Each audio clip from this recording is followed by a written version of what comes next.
ఉంగుటూరు నియోజకవర్గానికి సాయంకాలం ఇక్కడికి వచ్చి ఇంత ప్రేమాభిమానాలు చూపిస్తున్న ముందుగా మా ఆడపడుచులకి, యువతులకి, మీ అందరికీ నా హృదయపూర్వక నమస్కారాలు. హారతులు తీస్తున్న మా ఆడపడుచులకి నా ప్రత్యేక నమస్కారాలు. తెలుగుదేశం కార్యకర్తలకి, దూరాన తెలుగుదేశం జెండాలు మోస్తున్న కార్యకర్తలకి నా హృదయపూర్వక నమస్కారం. మబ్బుల్లో పరిగెత్తే పిడుగుల్లాంటి మా జన సైనికులకి నా ప్రత్యేక నమస్కారాలు. కష్టం ఉంటే కథం తొక్కే మా వీర మహిళలకి నా హృదయపూర్వక నమస్కారం. దారి పొడవునా పెద్దలు, ఉంగుటూరు నియోజకవర్గ పెద్దలు దారి పొడవుతా వారికి నా అభినందనలు తెలియజేస్తూ ఉన్నారు. మేడలపైన, మిద్దెలపైన ఉన్న ప్రతి ఒక్కరికి కూడా నా హృదయపూర్వక నమస్కారాలు. ఇది మనం కరెక్ట్గా ఇంకొక 13 రోజుల్లో మే 13న మనకి ఎన్నికలు. పార్టీ పెట్టి 2014 నుంచి దశాబ్దంగా యుద్ధం చేస్తున్నాం. ముఖ్యంగా జన సైనికులకి, వీర మహిళలకి నేను ఈ రోజున పొత్తు ముందుకు తీసుకెళ్ళగలిగాను. మనకున్న ఉంగుటూరు ఎమ్మెల్యే గారు వాసు గారు ఇంకోసారి కావాలా లేదా, ఆయనకి ఎమ్మెల్యేగా ఉండాలా లేదా అనేది వాసు గారు ఎమ్మెల్యేగా కావాలని కోరుకుంటున్నాను. సో వైసీపీ ఓటమి తథ్యం. సరే, సో వైసీపీ ఓడిపోతుంది కాబట్టి ఇంక వైసీపీ గురించి మనం మాట్లాడుకోవాల్సిన అవసరం, మనం ఏం చేస్తాం మాట్లాడు. వాసు గారి ఇల్లు నెడుమరు మండలం భువనపల్లిలో. ఆయన ఇంటికే దారి ఎంచుకోలేని వ్యక్తి అని చెప్తా ఉన్నా.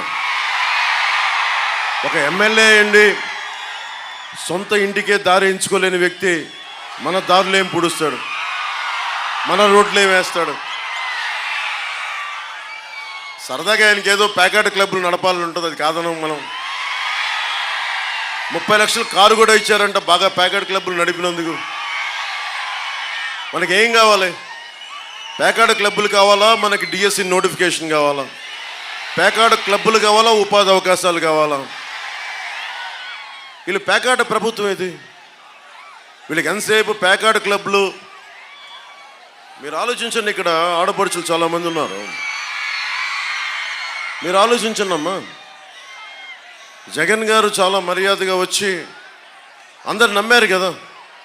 2019 రోడ్ల మీద తిరిగి నేనున్నాను, ఒక్క ఛాన్స్ అంటే అందరూ నమ్మి ఓటేశారు. మీరందరూ చదువుకున్న వ్యక్తులు, మీరందరూ అవగాహన ఉన్న వ్యక్తులు. ఇందాకే అంబేద్కర్ గారి ఫోటో చూశాను. అక్కడ రాజ్యాంగం మీద ఎంతో కొంత అవగాహన ఉన్న వ్యక్తులు. కనీసం ఇంటర్మీడియట్ చదివినా కానీ మనకి స్థానికంగా మనకి రాజ్యాంగం మీద ఒక కనీస అవగాహన ఉంటుంది మనకి 10th ఇంటర్లోనే. బేసిక్గా మనం ఆలోచించాల్సింది, ప్రభుత్వాలని ఎన్నుకునేటప్పుడు మీరు సరైన నాయకుల్ని ఎన్నుకోకపోతే భవిష్యత్తు మీది, నాది కాదు. మీ దృష్టికి తీసుకొస్తా ఉన్నాను ఈ రోజున. రోడ్లు వేయటం ఇవన్నీ పక్కనవి. ఎవరైనా ఏం ఆలోచించాలి 5 సంవత్సరాల తర్వాత అంటే మన భవిష్యత్తు. అక్కడ చిన్న బిడ్డలను వేసుకొని ఉన్నారు. అక్కడ దారి పొడవుతా చిన్న బిడ్డలను భుజాల మీద పెట్టుకున్నారు. ఎంతమందికి తెలిసి ఈ రాష్ట్రంలో,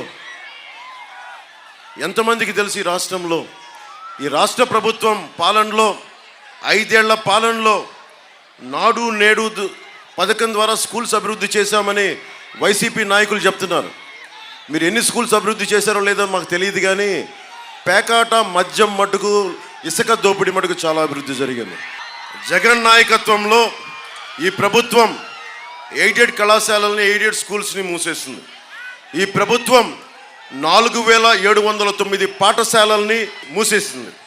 ఈ 5 ఏళ్ల కాలంలో స్కూల్ మానేసిన విద్యార్థులు 3,88,000 మంది విద్యార్థులు స్కూల్ మానేశారు.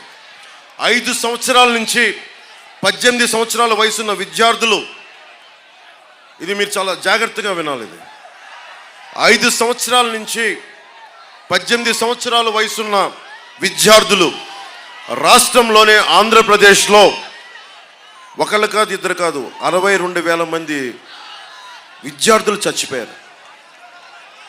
ఇది ఎప్పటికీ బయటికి రాదు. ఇది 62,000 మంది విద్యార్థులు మృతి చెందారు. 5 సంవత్సరాల నుండి 18 సంవత్సరాల వయసు బిడ్డలు. ఏ రోజు కూడా జగన్ దీని మీద ప్రెస్ మీట్ పెట్టలా. వీరి అనారోగ్య సమస్యలు ఏంటి, పౌష్టికాహారం లోపం వల్ల చనిపోయారా, ఇంకేదైనా ఇతర ఇబ్బందులు ఉన్నాయా అని కనీసం హెల్త్ సర్వే చేయించలేదు. దీని మీద ఒక్క ప్రెస్ మీట్ పెట్టలేదు. చివరికి జగన్ ఎలాంటి స్థాయి వ్యక్తి అంటే పిల్లలకి ఇచ్చే చిక్కీ కవర్ల మీద కూడా 67 కోట్లు దోచేసిన వ్యక్తి. ఎమ్మెల్యే వాసు గారేమో పేకాట క్లబ్బులు, జగన్ గారేమో చిక్కీల మీద కూడా 67 కోట్లు దోచేసిన వ్యక్తి. స్కూల్ పిల్లలకి ఇచ్చే నోట్స్ మీద చిన్నప్పుడు నేను కూడా స్కూల్లో చదువుకున్నాం. ఎవరి అట్టలు వేసుకోవడానికి బాగుంటుంది మనకి స్కూల్ అట్టల మీద, స్కూల్ పుస్తకాల మీద ఎవరి అట్టలు ఉంటే ఇన్స్పైరింగ్ ఉంటుంది. ఒక భగత్ సింగ్ పుస్తకం ముద్రణ ఉంటే బాగుంటుంది, అంబేద్కర్ గారి ఫోటో ఉంటే బాగుంటుంది, మహాత్మా గాంధీ గారి ఫోటో ఉంటే బాగుంటుంది నోట్బుక్స్ అట్టల మీద. అలాంటిది జగన్ ఫోటో ఎందుకు దరిద్రంగా ఉంటుంది కదా.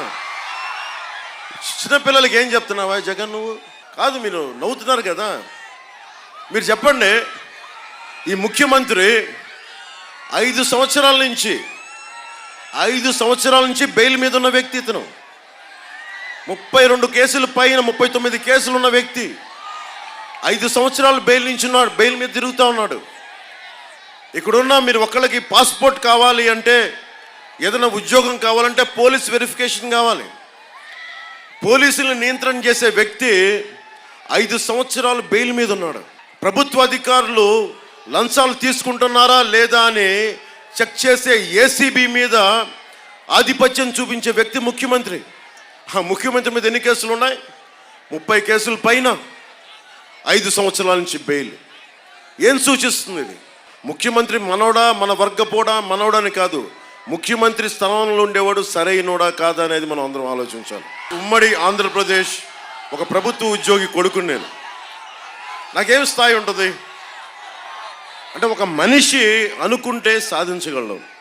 నేను పార్టీ ఎందుకు పెట్టానంటే, ఇందాక మన పుట్ట మహేష్ యాదవ్ గారు చెప్పినట్టుగా సినిమాలు చేసుకుంటే నాకు చాలా డబ్బులు, ఈ 5 సంవత్సరాల్లో డబ్బులు సంపాదించా, ట్యాక్సులు కట్టా, నేను ఎవరితో గొడవ పెట్టుకోకర్లా, సజ్జల గారి చేత మాటలనిపించుకోకర్లా, జగన్ గారితో మాటలనిపించుకోకర్లా, వెళ్ళి నేను నమస్కారాలు పెట్టి నా సినిమాకి కొంచెం టికెట్లు రేట్లు పెంచండి అంటే అయిపోయింది. ఎవరితో గొడవలు లేవు. కానీ మీకు ఏమి నచ్చుద్ది? మీకోసం నేను ఖుషీ సినిమాలో ఏ మేరా జహా, ఏ మేరా ఘర్, ఏ మేరా ఆషియా, ఏ మేరీ దునియా, తెరా కామ్ క్యా హై, ఇది సినిమాలో చెప్తే బాగుంటుంది, చప్పట్లు కొడతాం. కానీ నిజ జీవితంలో చెయ్యాలి అంటే ఎంత కష్టమో మీరు నన్ను చూస్తూ ఉన్నారు. ఆ సినిమాలో చెప్పిందే చేస్తున్నా. ఆ రౌడీ గ్యాంగ్కి ఏం చెప్తాను, ఇక్కడ నీకేంట్రా పని, ఇక్కడ నీకు మా కాలేజీలో ఏం పనిరా నీకు, నువ్వెవడరా మా కాలేజీలోకి రావడానికి? ఒక విద్యార్థి తాలూకు కోపం అది. ఈరోజు నేను అదే అడుగుతున్నా, దోపిడీ చేసే రాజకీయ నాయకులు మీకేం పని ఇక్కడ? నువ్వెవడో మా జీవితాలను డిసైడ్ చేయడానికి? నువ్వెవడివి నేను రోడ్డు మీదకి రావాలా లేదని చెప్పడానికి? నువ్వెవడివి? ఈ కోపం లేకపోతే సమాజంలో, ఈ ఆలోచన లేకపోతే చచ్చిపోతాం మనందరం. మనం ఎన్ని మహాత్ముల చరిత్రలు చదివినా, ఎన్ని అంబేద్కర్ గారి నుంచి చదివినా, మళ్ళీ వెళ్ళి క్రిమినల్స్ భుజాలను పెట్టుకుంటే మళ్ళీ నాశనం అయిపోతాం. మీరు అనుకోవచ్చు నాకు అవసరం ఏముందని. మీ అవసరమే నా అవసరం, మీ కష్టమే నా కష్టం. ఆక్వా ఉంది ఇక్కడ, ఉంగుటూరు ఆక్వా రైతాంగం 35% ఎక్స్పోర్ట్స్ ఆంధ్రప్రదేశ్ నుంచి వెళ్తాయి, ఆక్వా ఎక్స్పోర్ట్స్. కానీ ఇక్కడ మొత్తం ఆక్వా చెరువుల వల్ల మీకు తాగునీటికి ఇబ్బంది ఉందా లేదా చెప్పండి. ఉంగుటూరు నియోజకవర్గంలో సరైన నీళ్లు వస్తున్నాయా లేదా, ఇబ్బందిగా ఉందా లేదా? మరి ఎవరు మాట్లాడతారు? వాసుబాబు గారేమో కూర్చొని పాపం పేకాట క్లబ్లు డెవలప్ చేస్తూ ఉన్నారు. మీకు పైప్ లైన్స్ ఎవరు వేస్తారు? మీకు వాసుబాబు గారు పేకాట క్లబ్లో బిజీగా ఉన్నారు. మన కోసం పనిచేసే వ్యక్తి కావాలి. అందుకే ఉంగుటూరు మన ధర్మరాజు గారిని పెట్టాం, గాజు గ్లాస్ గుర్తు మీద. పుట్ట మహేష్ యాదవ్ గారిని మన ఏలూరు ఎంపీగా ముందుకు తీసుకెళ్తున్నాం. సైకిల్ గుర్తు మీద, తెలుగుదేశం పార్టీ మీద అనర్గళంగా తమిళ్, తెలుగు, కన్నడ, హిందీ, అఫ్కోర్స్ ఇంగ్లీష్తో పాటు అన్ని భాషలు మాట్లాడగలరు. ఆయన గొంతు వినిపించాలి, ఆయన గళ వినిపించాలి. అందుకని వారిని గెలిపించమని ఎందుకు వచ్చానంటే మన భవిష్యత్తు కోసం. ఈరోజు మిగతా పార్టీలు ఎంత నమ్ముతారో నాకు తెలియదు, కానీ మీరు పవన్ కళ్యాణ్ అయితే నమ్ముతారు కదా. మీరు పవన్ కళ్యాణ్ మీకోసం పనిచేస్తాడా లేదా అన్న సంగతి మీకు తెలుసు కదా.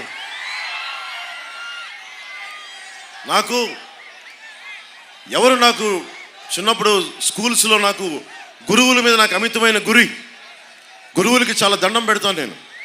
గురుర్ బ్రహ్మ, గురుర్ విష్ణు, గురుర్ దేవ మహేశ్వర అంటాం. గురు సాక్షాత్ పరబ్రహ్మ తస్మై శ్రీ గురువే నమః అంటాం. అలాంటి గురువులకి గౌరవం ఇవ్వకపోతే ఏం జరుగుద్ది? గురువులు ఏం చేస్తున్నాడు వైఎస్ జగన్? ఏం చేస్తున్నాడు? బాత్రూమ్లు కడిగారా లేదా? గురువులకి ఏం చెప్తున్నాడు? బాత్రూమ్లు కడిగారా లేదా? తప్పేం కాదు, బాధ్యత తీసుకోవటం వేరు. కానీ పాఠాలు చెప్పాల్సిన గురువుల్ని కూర్చొని ఓకే స్కూల్ పరిసరాలు బాగున్నాయా లేదా అది కూడా అర్థం చేసుకోవచ్చు. కానీ మద్యం షాపుల్లో క్యూలు సరి చేయమంటే అదే గురువుకి ఇచ్చే స్థానం. కొన్ని డబ్బులు సరిగ్గా ఇచ్చాడా? డబ్బులు సరిగ్గా ఇవ్వలా. పిఆర్సీ విషయంలో కూడా ఈ రోజుకి ప్రభుత్వం మీద ఒత్తిడి తీసుకొస్తుంది ఉపాధ్యాయులే. జగన్ కాంట్రిబ్యూటరీ పెన్షన్ స్కీమ్ని ఈ రోజుకి ఒత్తిడి పెడుతుంది ఉపాధ్యాయులే. ఉపాధ్యాయులు అందరికీ నేను చెప్తున్నాను, నేను ఉద్యోగి కొడుకుని. నాకు ఈ రోజుకి మా అమ్మగారికి మా నాన్న పెన్షన్ వస్తుంది. నాకు తెలుసు పెన్షన్ ఎంత విలువైందో. మీ పెన్షన్ కోసం కాంట్రిబ్యూటరీ పెన్షన్ స్కీమ్ మీద ఒక బలమైన పరిష్కారం కనుక్కోవడానికి నేను అసెంబ్లీలకు అడుగు పెట్టగానే కూటమి ప్రభుత్వంతో పెట్టే మొదటి చర్చ మీదే అవుద్ది. ఉంగుటూరు నియోజకవర్గం గణపవరం మండలంలో వైసీపీ నాయకులు జన సైనికుల్ని, టీడీపీ కార్యకర్తల్ని చాలా దౌర్జన్యం చేస్తున్నారంట. జనసేన, టీడీపీ పార్టీలకి ఓట్లేస్తే మీ అంతు చూస్తాం, మీ చేతులు వేళ్ళు నరికేస్తామని బెదిరిస్తున్నారంట. వైసీపీ గూండాలకి చెప్తా ఉన్నా, జగన్ ఉంగుటూరులో ఉన్న వైసీపీ గూండాలకి, రాష్ట్రం మొత్తం మీద ఉన్న వైసీపీ గూండాలకి ఇలాంటి తాటాకు బెదిరింపులకి మేము లొంగం. మీకు అర్థం కానిది ఏంటంటే, ఏ స్వార్థం లేకుండా ఉండే జన సైనికులు ఉన్నారు, గుర్తుపెట్టుకోండి. మా వీర మహిళలు చెంగు మడిచి చెయ్య తీశారంటే వజ్రాయుధం కంటే ఎక్కువ దెబ్బ పడదు మీకు. అంటే మీరు ఏళ్ళు నరుకుతారా? అంటే మాకు ఓట్లేస్తే మీరు ఏళ్ళు తీసేస్తారా? మేమందరం చేతులు కట్టుకొని కూర్చున్నామా? మేమందరం మాకు దమ్ములు లేవా? అంటే మీరు కొడతా ఉంటే కొట్టు బాబు అని ఇటు కొట్టిన తర్వాత ఇటు కొట్టి చూపిస్తావా? మేము ఏమనుకుంటున్నారా? మీరు అందరూ అంత దిగొచ్చామనుకుంటున్నారా? ప్రభుత్వం రాకముందే ఒక్కొక్క వైసీపీ గుండాకి రోడ్ల మీద పరిగెత్తించాం, గుర్తుపెట్టుకోండి. రోడ్ల మీద పరిగెత్తించాం. వైజాగ్లోనూ, మనకి ఆంధ్ర బార్డర్లోనూ, గుర్తుపెట్టుకోండి. నాకు అలాంటి భయాలు ఏమి ఉండవు, మా జన సైనికులకు అలాంటి భయాలు ఉండవు, వీర మహిళలకు అలాంటి భయాలు ఉండవు. నేనైతే తెగించి కూర్చున్నా. మీరు ఇలాంటి తాటాకు చప్పుళ్ళు మానేయండి. మీకు ప్రజాస్వామ్యానికి గౌరవం ఇవ్వండి. మా ఇష్టం వచ్చిన వాళ్ళకి ఓటేసుకుంటాం, అది మేము కాదంట్లా. కానీ ఇష్టంగా ఓటేస్తే మటుకు, మీరు బెదిరిస్తే మటుకు, ప్రభుత్వం వచ్చాక ఒక్కొక్కరికి నేను వ్యక్తిగతంగా చెప్తున్నా, తాట తీసి ఉంగుటూరు రోడ్ల మీద మోకాళ్ళ మీద నడిపిస్తాను. జాగ్రత్త.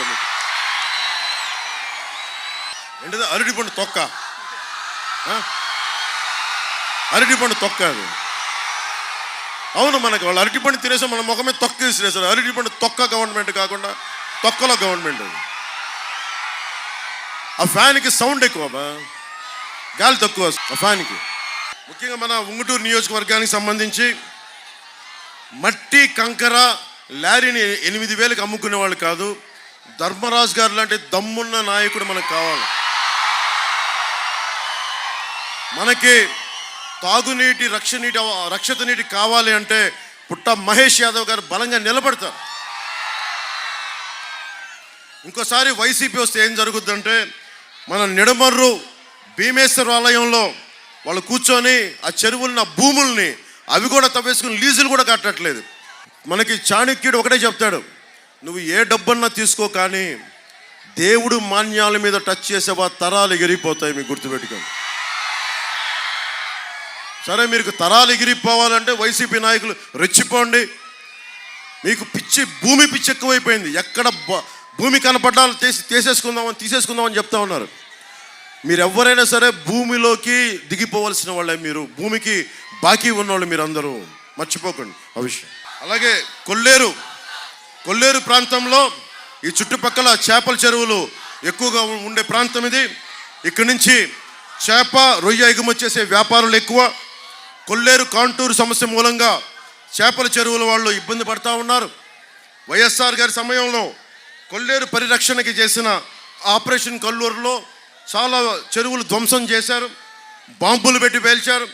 కాంటూరు లెక్కలు పరిగణించకుండా జిరాయితీ భూముల్లో ఉన్న చెరువులు కూడా పోయాయని ఎప్పటి నుంచో ఉన్న సమస్య. వాటికి పరిహారం ఇస్తామని ఈ రోజు వరకు ప్రభుత్వం చెప్పింది, ఇప్పటిదాకా ఇవ్వలేదు. మనకి ధర్మరాజు గారు ఈ సమస్యకి ప్రత్యేకమైన శ్రద్ధ పెట్టి తెలుగుదేశం, జనసేన, బీజేపీ కూటమి ఈ బాధ్యత తీసుకుంటుంది. కొల్లూరు రీసర్వే, కాంటూరు లెక్కలు తేల్చాలి, ఇది డిమాండ్. కాంటూరు లెక్కలు తేలితే దాదాపు 10,000 ఎకరాలకి రైతులకు ప్రయోజనకారిగా ఉంటుంది. ఆ విషయం కూడా మేము శ్రద్ధ పెడతాం. కొల్లేరులో పారిశ్రామిక కాలుష్యం, ఆక్వా మనకి డ్రైనేజ్ వదిలేయడంతో చేపలు కూడా దెబ్బతింటా ఉన్నాయి. అలాగే సీజన్లో వచ్చే ఎక్కడో సైబీరియన్ కొంగలు కూడా రావడం మానేసినాయి. అందుకని ఏదైనా సరే శుద్ధి చేసిన తర్వాతే కొల్లేరులో వదులుతాం అన్న మాట నేను వ్యక్తిగతంగా దీని మీద నేను పోరాటం చేస్తాను. పర్యావరణాన్ని పరిరక్షించే అభివృద్ధి ప్రస్థానం జనసేన మూల సిద్ధాంతాల్లో ఒకటి. దానిని ప్రత్యేక శ్రద్ధ పెట్టి పుట్ట మహేష్ గారిని అడుగుతా ఉన్నాను, మీరు గెలిపించగానే మీరు చేయాల్సింది ఈ వ్యర్థాలని తిరిగి పాతకాలంలో లాగా ఒక 2-3 దశాబ్దాల క్రితం ఎలా సైబీరియన్ పక్షులు వచ్చాయో ఈ వ్యర్థాలను శుద్ధి చేసి తర్వాతే కొల్లేరులోకి వదిలేలాగా మీరు జాతీయ స్థాయిలో పోరాటం చేయాలి. దానికి మేమందరం మీకు అండగా ఉంటాం. నేనైతే ప్రత్యేకించి నేను మాటిస్తున్నాను, నాకు పర్యావరణం కాలుష్యం చాలా బాధ. భవిష్యత్తులో బిడ్డలు బాగుండాలంటే కాలుష్యం తగ్గాలి, అభివృద్ధి ఉండాలి, కానీ కాలుష్యంతో కాదు. మన ఉంగుటూరు నియోజకవర్గంలో రహదారులు దెబ్బతిన్నాయి, వంతెనలు, చిన్నపాటి కల్వర్ట్స్ కూడా ఒకసారి ట్రక్స్ వెళ్తే పడిపోతాయా, బండ్లు వెళ్తే పడిపోతాయన్న డేంజరస్గా ఉన్నాయి, అంత ప్రమాదకరంగా ఉన్నాయి. ఆక్వా ఎగుమతి వ్యాపారంలో జోరుగా ఉన్న ఈ ప్రాంతంలో రహదారులు కానీ, వంతెనలు లాంటి ఒక మౌలిక వసతులు కూడా మనకి కల్పించుంటే ఇరుపాటికి చాలా చక్కటి డబ్బు, ఉపాధి అవకాశాలు ఉండే. నారాయణపురం, గుండగొలను ఊళ్ళల్లో వంతెనలు దెబ్బతిన్నాయి. వాటిని పునర్నిర్మించే బాధ్యత కూటమి ప్రభుత్వం రాగానే మేము తీసుకుంటాం. పేరుకి డెల్టా ప్రాంతం ఎటు చూసినా నీళ్లున్నాయి, పైన హెలికాప్టర్ని చూస్తుంటే నీళ్లున్నాయి, కానీ ఈ నీటి మీద ఎవరు మాట్లాడలా. వైసీపీ ఊరూరా మద్యం అమ్ముతుంది, కానీ ఊరూరా మంచినీళ్ళు ఇచ్చే పరిస్థితి లేదు. మనకి సీసాల్లో సారా పోసిస్తున్నారు, కానీ గుక్కెడి నీళ్లు మటుకు ఇవ్వట్లా. మన నియోజకవర్గంలో ఉన్న 81 గ్రామాల్లో 64 గ్రామాలకి ఇంకా తాగునీరు ఇబ్బంది ఉంది. మేము పాపం ఆయన అధికారంలోకి రాకముందే చాలా స్వచ్ఛంద సంస్థల లాగా ఆయన కుటుంబ ఫ్యామిలీ ట్రస్ట్ మీద మనకి ధర్మరాజు గారు రక్షిత మంచినీటి గ్రామాలకి సప్లై చేస్తా ఉన్నారు. అలాగే ఆక్వా రైతాంగం కూడా మీకు బలమైన చేయూతని ఇవ్వాల్సింది పోయి మిమ్మల్ని అగాధంలోకి తోసేస్తాడు. ముఖ్యంగా ఆక్వా రైతాంగానికి మీకు జరిగిన అన్యాయం, కరెంటు కానీ, సీడ్ కానీ, ఫీడ్ కానీ అన్ని రేట్లు పెంచేసి ఈ ఆక్వా రైతుల్ని ముంచేసిన ప్రభుత్వం ఇది. ఇదే కంటిన్యూ అయితే మన రాష్ట్రానికి, మన దేశానికే విదేశ మారక ద్రవ్యం మనకి లోటు అయిపోతుంది. ఈ వ్యవస్థ మారకపోతే చాలా పెద్ద ఎత్తున మనకి విదేశ మారకం దెబ్బతింటాం మనం.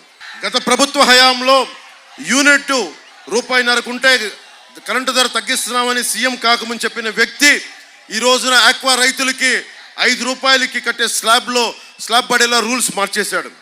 2019 ముందు ఒక బ్యాగు ఖరీదు, సీడ్ ఖరీదు ₹1,650 అయితే ప్రస్తుతం రేటు ₹2,750.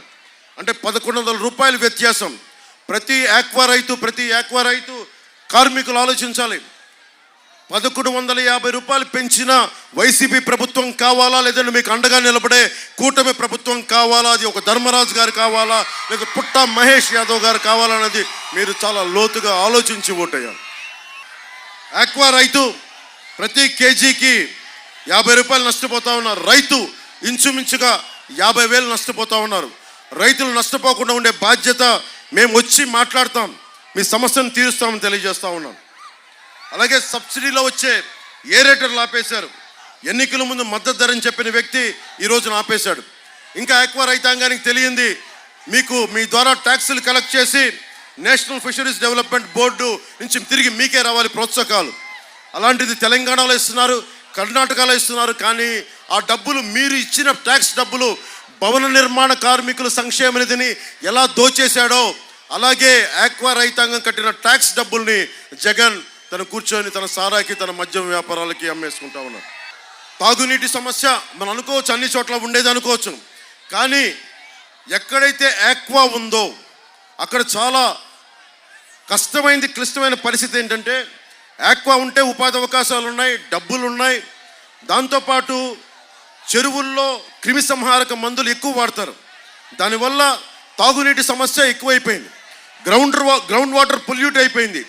దానికి పరిష్కారం Godavari delta water purifying plants ఏర్పాటు చేసి మంచినీరు అందించకపోతే మీరు బిడ్డల్ని, ఆడబిడ్డలకి పొత్తికడుపుకు సంబంధించిన సమస్యలు కానీ, బిడ్డలకి లంగ్ సమస్యలు కానీ, మనకి ఆరోగ్యపరమైన సమస్యలు తలెత్తుతూ ఉన్నాయి. కిడ్నీ డిసీజెస్ వచ్చేస్తూ ఉన్నాయి. దీనికోసం ఒకటే పరిష్కారం, పోలవరం నుంచి పూర్తయితే దాని ద్వారా వచ్చే తాగునీరు మనకి చాలా అవసరం దానికి. సో మనకి ఏలూరు కెనాల్ నీళ్లతోటి ఇక్కడ తాత్కాలికంగా పోలవరం రెడీ అయ్యే వరకు తాగునీటిని సమస్య తీర్చే అవకాశం ఉన్నప్పటికీ కేవలం ఆ కెనాల్లో ఈ డబ్బుల్ని మద్యానికి ఖర్చు పెట్టి, అనవసరమైన చోట్ల ఖర్చు పెట్టి, వాళ్ళ ప్రభుత్వ భవనాలకి వైసీపీ రంగులు వేయడానికి 1300 కోట్లు, తీసేయడానికి 1000 కోట్లు ఖర్చు పెట్టి మనకి ఏలూరు కెనాల్ నీళ్ళకి, కెనాల్లో పూడికి తీయలేకపోతే మనకి ఇంకా ఉంగుటూరులో తాగునీటి సమస్య ఉంది. పోలవరం కట్టడం తర్వాత విషయం.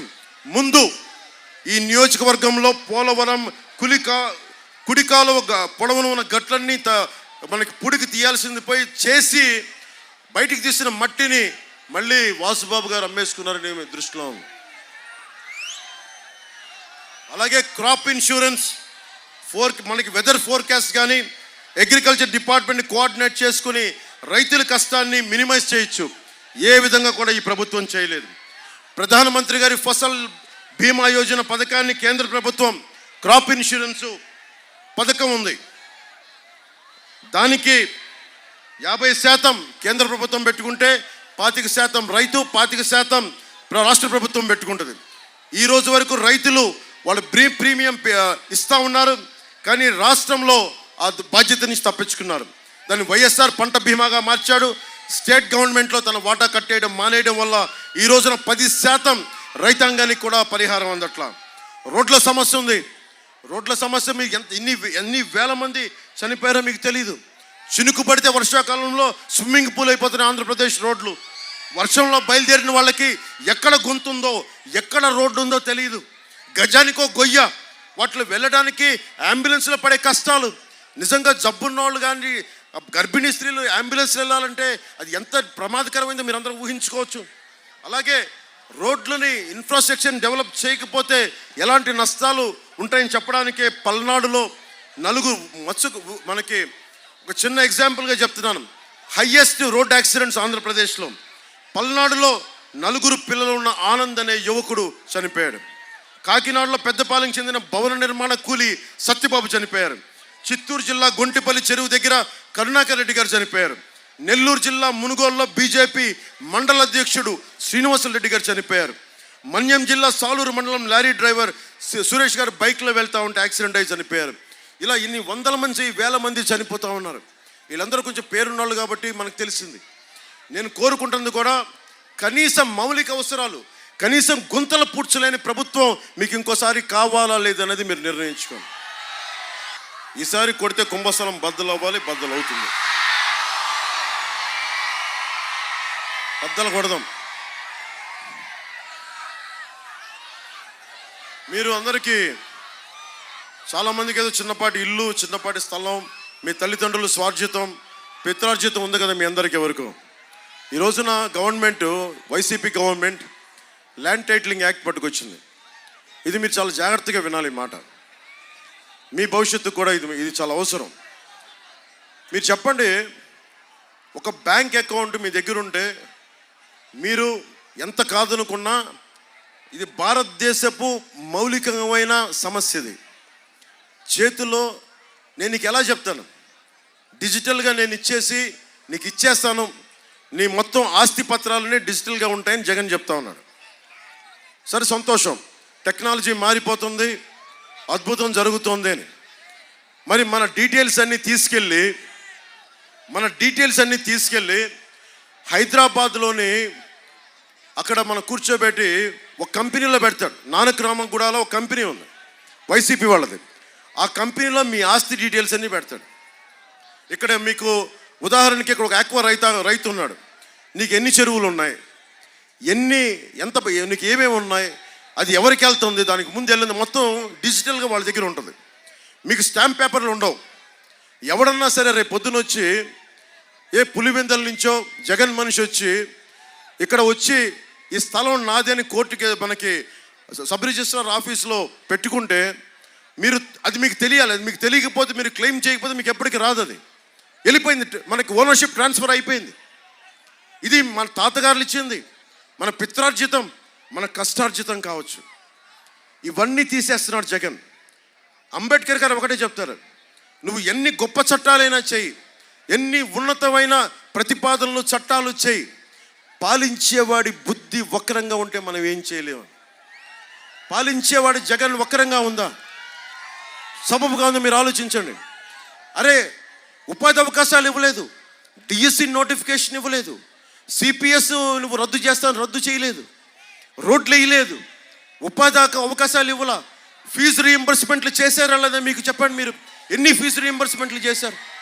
ఫీజు రీయింబర్స్మెంట్లో 10% కూడా చేయని వ్యక్తి. ఇవన్నీ చెప్పుకుంటూ వెళ్ళిపోతే అతనికి విరామం ప్రకటించడం చాలా అవసరం రాజకీయాల నుంచి. వైసీపీకి క్రాప్ హాలిడే లాగా మన రైతాంగం ప్రకటించినట్టుగా వైసీపీకి పొలిటికల్ హాలిడే ప్రకటించడం చాలా అవసరం. వాళ్ళు సరిదిద్దుకొని భవిష్యత్తులో ఒక 10-12 సంవత్సరాల తర్వాత తిరిగి వస్తే అప్పుడు మీరు ఆలోచించండి. రోడ్ల మీద తిరిగాడు కదా, మా బాబే మా నాన్నే అని చెప్పి, అమ్మా నాన్నలేని బిడ్డనమ్మా నేను, అమ్మా నాన్నలేని బిడ్డనమ్మా, ఓటేయండమ్మా, మీ ఇంట్లో బిడ్డనమ్మా అన్నాడు. ఇంట్లో బిడ్డ ఏం చేశాడు? పొలాలు తీసేసుకున్నాడు. ఇంట్లో బిడ్డ ఏం చేశాడు? మద్యపానాన్ని అందరికీ ఫ్రీగా సప్లై చేస్తున్నాడు. ఇంట్లో బిడ్డ ఏం చేశాడు? ఇసుక దొబ్బేస్తా ఉన్నాడు. ఇంట్లో బిడ్డ మీ అన్నో తమ్ముడు అయితే ఫీజు రీయింబర్స్మెంట్ చేయాలి కదా, అది చేయడు. కానీ అమ్మా నాన్నలేని బిడ్డనమ్మా, ఏదన్నా అడుగు, అమ్మా నాన్నలేని బిడ్డనమ్మా. అరే నేను కూడా నాన్నలేని బిడ్డనే, నేను ధైర్యంగానే ఉన్నాను కదా. కనీసం మా నాన్న ముఖ్యమంత్రి కూడా కాదు, మా నాన్న కానిస్టేబుల్గా పోలీసులో స్టార్ట్ అయ్యి ఎక్సైజ్ డిపార్ట్మెంట్లో ఒక అసిస్టెంట్ ఎక్సైజ్ సూపరింటెండెంట్గా రిటైర్డ్ అయిన వ్యక్తి. ప్రతిదానికి డ్రామా సంపి దొబ్బుతున్నారు మమ్మల్ని. ఏదైనా మాట్లాడితే నేను లోకల్ కాదంటాడు జగన్. నేను బాపట్లో పుట్టా, తిరుపతిలో నామకరణం చేశాను, ఒంగోలు నెల్లూరులో పెరిగా, పక్కనే ఉన్న మన మొగల్తూరులో మాకు పొలం ఉండేది, మాకు సొంత ఇల్లు ఉండేది. నీలాగా పాపం జగన్ వాళ్ళ తాతగారు చాలా గొప్ప వ్యక్తి. పాపం ఒక బలిజ కులానికి చెందిన వెంకట నరసయ్య గారి పాపం వెరైటీస్ మైన్స్ని ఆయన చక్కగా ఆయన కింద కూలీగా పనిచేసి ఆయన తీసేసుకున్నారు. మాకు అలాంటి అవకాశాలు లేవు కదా జగన్. మేము కింద మీద నలుగురితో రావాలి, మాకు దగ్గర అంత డబ్బులు ఉండవు కదా జగన్. దోచేసే మైండ్లు మాకు లేవు కదా, మేము ఉద్యోగాల మీద బతికే జీవితాలు మేము ఏదో కష్టపడి కింద పడి వచ్చాం మేము. కానీ నువ్వు కూర్చొని నువ్వు మా కథలు చెప్పి ఒంటరి బిడ్డని, అమ్మ మీరందరూ ఉన్నారు, సొంత చెల్లికి గౌరవం ఇవ్వని వ్యక్తి అమ్మా. అరే ఏ అన్న అయినా సరే చెల్లి మీద అంత నీచంగా మాట్లాడతాడా? చెల్లి సంసారం గురించి మాట్లాడతాడా? మీరు చెప్పండి అమ్మా.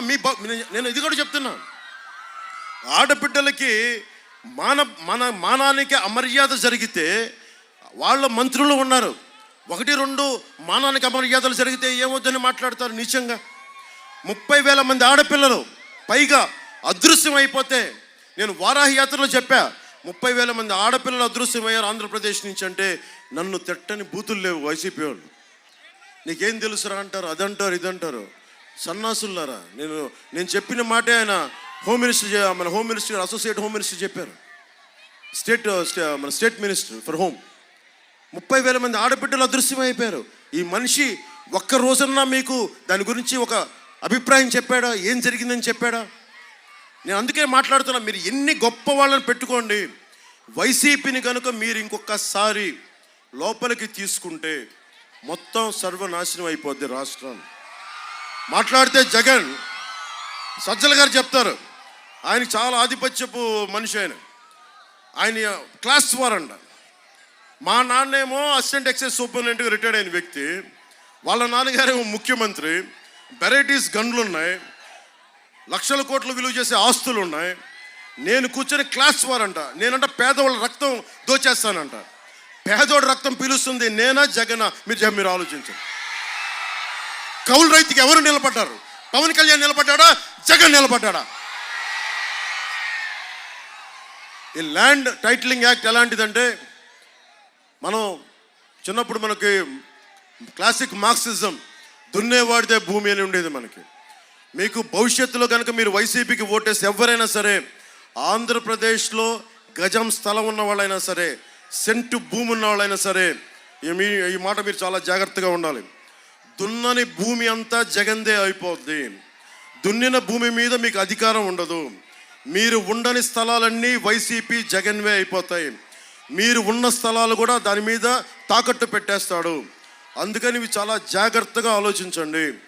మీ ఆస్తులకి మీరు వైసీపీకి ఓటేశారంటే మీ ఆస్తులకి మీరే కూర్చొని పెట్రోల్ వేసి తగలబెట్టేసుకున్నట్టు. జాగ్రత్త. అంటే ఒరిజినల్స్ అంటే వాళ్ళ దగ్గర పెట్టుకుంటారంట. మీరున్నారమ్మా, రేపు పొద్దున మీకు ఎవరికైనా పెళ్ళి అయితే మీ ఇంట్లో వాళ్ళు ఏమిస్తారమ్మా?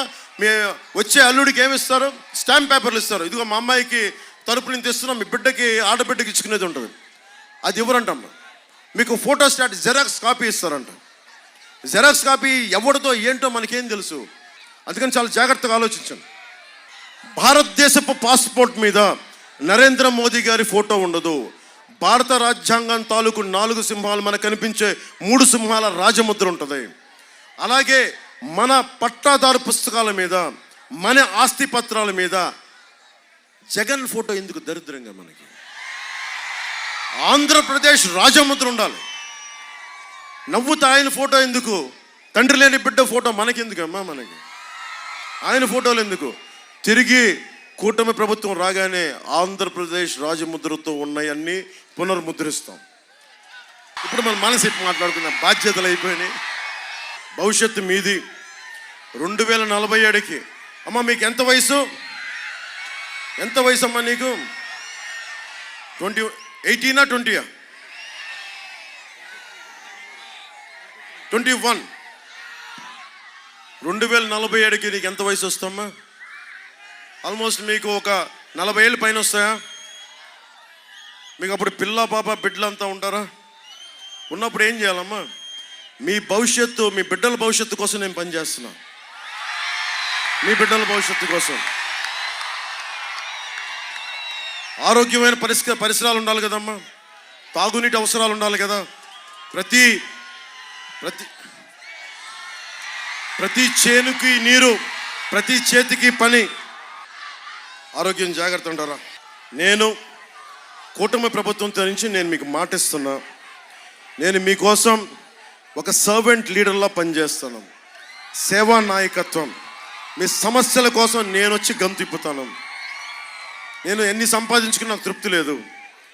ఒక సుగాలి ప్రీతి 14 ఏళ్ళ బిడ్డ చనిపోతే, వాళ్ళ దివ్యాంగురాలైన వాళ్ళ అమ్మ ఏడిస్తే, కర్నూలుకి పోతే మీలాగా 1.5 మంది జనం గొంతిప్పితే అది నాకు చాలా పెద్ద అధికారం ఇచ్చింది. అధికారం లేకుండా అధికారం ఇచ్చింది. అది మీ గుండెలు ఇచ్చిన స్థానం మించిన అధికారం నాకు ఏది ఎక్కువ కాదు. నాకు రాజ్యాధికారం రేపు పొద్దున వచ్చిన రోజున భవిష్యత్తు మీకోసం పనిచేస్తాను. ముఖ్యంగా యువత మీరున్నారు, కుల గణాంకాలు అడుగుతారు. మిమ్మల్ని ఏమడుగుతారు? కాస్ట్, కుల గణాంకాల్లో మీరు ఏ కులం, ఏవి మీరు ఏ వర్గం అని అడుగుతారు. ఎవరన్నా సరే ఇక్కడున్న ఆడపిల్లల్ని కానీ, యువతని కానీ, అక్కడున్న యువతరాన్ని కానీ, మీకు ఏ స్కిల్ ఉంది, మీకు ఇష్టాలు ఏంటి, మీ ఏమి నేర్చుకోవాలని ఉంది, మీకు ఏమి నేర్చుకుంటే డబ్బులు సంపాదించాలని ఉంది, అది ఎవడన్నా సరే గణాంకాలు తీసుకున్నారమ్మా ఇప్పుడు దాకా? ఒక్క భారతదేశంలో ఒక్క ప్రభుత్వం తీసుకుందా? అది కూటమి ప్రభుత్వం చేసి పెడుతుంది మీకు. నన్ను చూడండి, నేను మీ అంత చదువులు చదువుకోవాలా, నేను కావాలని ఇంటర్మీడియట్తో ఆపేశాను, ఇంటర్మీడియట్ డిస్కంటిన్యూ చేశాను. ఎందుకంటే నాకు నచ్చలా, చెప్పే చదువుకి నాకు లోపల ఇంట్రెస్ట్కి సరిపోలా, అందుకని చదువును వదిలేశాను. కానీ నేను చదవడం ఆపలా, నేర్చుకోవడం ఆపలా. చిరంజీవి గారి దయ, మెగాస్టార్ చిరంజీవి గారి దయ, ఆయన పుణ్యమా అని నాకు యాక్టింగ్ స్కిల్ ఒకటి నేర్పించారు. ఆ స్కిల్ నేర్పిస్తే ఎన్నో నేర్చుకున్నాను. నేను ఒక సినిమాటోగ్రఫీ నేర్చుకున్నాను, స్పెషల్ ఎఫెక్ట్స్ గురించి అవగాహన చేసుకున్నాను, స్క్రీన్ ప్లే గురించి అవగాహన చేసుకున్నాను, యాక్టింగ్ స్కిల్స్ నేర్చుకున్నాను, ఆర్ట్ డైరెక్షన్ గురించి అలవాటు చేసుకున్నాను, ప్రొడక్షన్ డిజైన్ గురించి అర్థం చేసుకున్నాను. ఇన్ని అర్థం చేసుకుంటే నేను కొత్త వారికి అవకాశం ఇవ్వగలిగాను. నేను ఒక్కడిని సినిమా తీస్తే రోజుకి 500 నుంచి 600 మంది అన్నం తింటారు, ఇంటికి డబ్బులు తీసుకెళ్తారు, ఒక్కడికి స్కిల్ నేర్పిస్తే. అలాంటిది నేను నా జీవితంలో పెద్ద కోరిక, మా నాన్నగారి కోరిక ఏంటంటే, అరే కళ్యాణ్ గారు సరిగ్గా చదవట్లేదు, వీడికి, మా నాన్న కోరిక నన్ను ఒకటే, కనీసం నువ్వు డిగ్రీ పాస్ అవ్వరా నువ్వు. నేను ఎట్లాగా ఎస్ఐకి వెళ్ళైపోయిన, కానిస్టేబుల్గా వచ్చి అసిస్టెంట్ ఎక్సైజ్ సూపరింటెండెంట్గా రిటైర్డ్ అయ్యాను, నువ్వు కనీసం ఎస్ఐగా ప్రారంభిస్తే కనీసం నువ్వు డిఎస్పీగా రిటైర్డ్ అవుతారు, అదేరా నా కోరిక. మా నాన్న ఉంది. మా నాన్నకి నేను దురదృష్టం, నేను చేయలేకపోయా. కానీ నేను పోలీస్ శాఖకు చెప్తున్నా, నేను పోలీస్ శాఖకి ఇచ్చేంత గౌరవం, అది మా నాన్నకి ఇచ్చినంత గౌరవం పోలీస్ శాఖకి ఇస్తాను. చాలా గౌరవిస్తాను పోలీస్ శాఖకి. ఒక కానిస్టేబుల్ నుంచి ఉన్నతాధికారి వరకు ఎందుకు గౌరవిస్తానంటే, ప్రతి పోలీస్ చొక్కాలోనూ సర్వీసెస్లో ఉండే ప్రతి వ్యక్తికి మా నాన్న తాలూకు కష్టాన్ని చూస్తాను. అందుకని మీకు రావాల్సిన టీఏలు కానీ, డిఏలు కానీ, మీకు సరెండర్ లీవ్స్ కానీ దాదాపు 750 కోట్లు రావాలి. ఈ ఎన్నికల్లోపే రావడానికి ప్రభుత్వానికి పిలుపునిస్తున్నాను. రాని పక్షంలో రాగానే మొట్టమొదటిగా బాధ్యత మేము తీసుకుంటాం. వారాంతపు సెలవులు ఉండాలి పోలీసుని మనస్ఫూర్తిగా కోరుకున్నాం. అలాగే భవన నిర్మాణ కార్మికులకి ప్రత్యేకంగా అండగా ఉంటాం. ఇది కూటమి చెప్తున్నది. యువతకి స్కిల్ డెవలప్మెంట్ శిక్షణ ఇచ్చి వారి కాళ్ళ మీద వారు నిలబడగలిగే చేయటం, తద్వారా ప్రతి చేతికి పని కల్పించడమే ఎన్డీఏ కూటమి తాలూకు లక్ష్యం. చేతి వృత్తులు, కుల వృత్తులని పరిరక్షించడమే కూటమి లక్ష్యం. కూటమి అధికారంలోకి వచ్చిన వెంటనే మెగా డిఎస్సి విడుదల చేస్తాం. ప్రతి సంవత్సరం క్రమం తప్పకుండా జాబ్ క్యాలెండర్ని విడుదల చేస్తాం. 50 సంవత్సరాలు నిండిన బీసీలకి నెలకి 4,000 చొప్పున పెన్షన్ 1వ తేదీనే ఇంటి వద్దన అందజేస్తాం. స్కూల్కి వెళ్ళే ప్రతి విద్యార్థికి జగన్ చెప్పే అమ్మఒడని చెప్పి 2 విద్యార్థులు అంటే ఇవ్వమ్మ, ఒక్క ఆ బిడ్డ ఇలా ఉండ, ఈ కథలు కాకుండా ఎంతమంది ఉన్నా కానీ సంవత్సరానికి బిడ్డకి 15,000 చొప్పున ఎంతమంది పిల్లలు అంటే అంతమందికి ఆ డబ్బులు వాళ్ళకి వస్తాయి. వంటింట్లో కుటుంబాలు నడిపే మహిళలకు చిన్న భారం తగ్గించడానికి 3 గ్యాస్ సిలిండర్లు సంవత్సరానికి ఉచితంగా అందజేస్తాం. ప్రతి రైతుకి సంవత్సరానికి 20,000 రూపాయలు ఆర్థిక సహాయం అందిస్తాం. ప్రతి మహిళకి నెలకి 1,500 రూపాయలు అందజేస్తాం. మహిళలకి ప్రత్యేకించి ప్రతి బస్సులో ఉచితంగా మీ ఆధార్ కార్డు ఉంటే చాలు, మీరు ఉచితంగా ప్రయాణం చేసే సౌకర్యం కల్పిస్తాం. అలాగే ఆటో డ్రైవర్లకి ఇబ్బంది కలగకుండానే ఉంటుంది. ఇది పేదల కడుపు నింపడానికి అన్నా క్యాంటీన్లతో పాటు అమ్మ డొక్కా సీతమ్మ మాకు అన్నం పెట్టు తల్లి అంటే అలాంటి డొక్కా సీతమ్మ క్యాంటీన్లు కూడా ప్రారంభిస్తాం. ముఖ్యంగా స్థానిక సంస్థల ఎన్నికల్లో 34% ఉన్న బీసీ రిజర్వేషన్ని జగన్ వచ్చి 24% చేశాడు. దాన్ని తిరిగి 34% పునరుద్ధరణ చేస్తాం. బీసీ, ఎస్సీ, ఎస్టీ, మైనారిటీ నిధుల్ని వారికే ఖర్చు చేస్తాం. ఎట్టి పరిస్థితుల్లో ఆ నిధుల్ని దారి మళ్లించమని తెలియజేసుకుంటూ, ఈ ఎన్నికలు 13 రోజులు, భవిష్యత్తు మీది. మనం ఖచ్చితంగా గెలిచేస్తున్నాం, అనుమానం లేకుండా గెలిచేస్తున్నాం. జగన్ ఓడిపోతున్నాడు. వాసు గారు ఓడిపోయిన తర్వాత వాసు గారింటికి మనం రోడ్డు వేయిద్దాం. ధర్మరాజు గారి చేత రోడ్డు వేయించే బాధ్యత సొంత ఇంటికి ఆయన ఎంచుకోలేపాడు, ధర్మరాజు గారు ఇస్తారు. పుట్ట మహేష్ యాదవ్ గారు మనకి కాంటూర్ సమస్యలు కానీ, లేదంటే కొల్లేటి సమస్యలు కానీ, యువతకు ఉపాధి అవకాశాలు కానీ, స్కిల్ డెవలప్మెంట్ సెంటర్స్ కానీ ఆయన్ని ముందుండి తీసుకెళ్తారని తెలియజేసుకుంటూ, నాకు ఇంత అపూర్వమైన అవకాశాన్ని ఇచ్చిన మా అన్నదమ్ములకి, మా ఆడపడుచులకి, మా అక్క చెల్లెలకి, మా యువతులకి, మేడల పైన మిద్దెల పైన ఉన్న ప్రతి ఒక్కరికి, ఆ మూల దూరాన అల్లంత దూరాన ఉన్న అన్నదమ్ములకి, ఆడపడుచులకి, అక్క చెల్లెలకి, పెద్దలకి, అందరికీ పేరు పేరున ధన్యవాదాలు తెలుపుకుంటూ సెలవు తీసుకున్నాను. జై టీడీపీ, జై బీజేపీ, జై జై జనసేన, జై హింద్.